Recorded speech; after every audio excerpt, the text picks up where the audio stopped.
5-7 minute मी ह्याला तिंबून घेतलेली आहे। आता याला मी 10 मिनिटं भिजत ठेवणार आहे।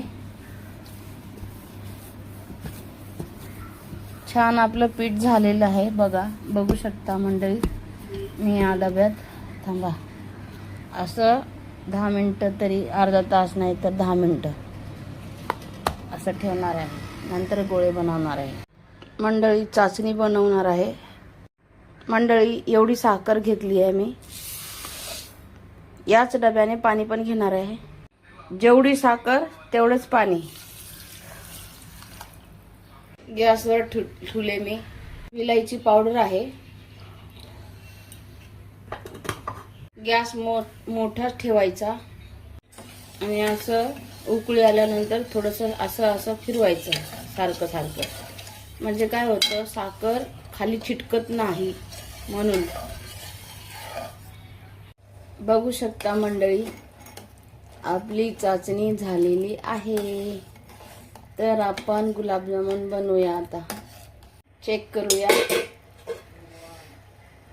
असं चिपकताना झाली आपली तयार चाचणी। गॅस बंद करूया। केलं। अजून मी याला 5 मिनिटं मळणार आहे छान मस्त।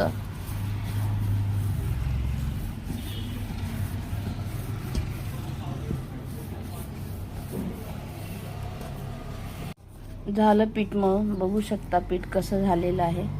आता आपण गुलाबजामुन बनवायला घेऊया।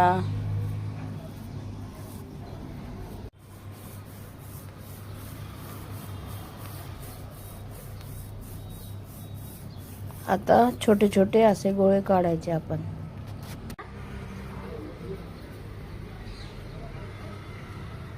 इतना ही दिखना।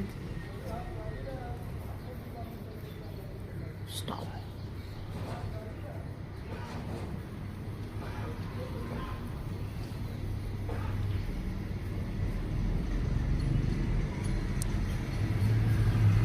बघू शकता मंडळी, आपले गुलाबजामुन एवढे बनलेले आहेत। आता आपण तळायला घेऊया।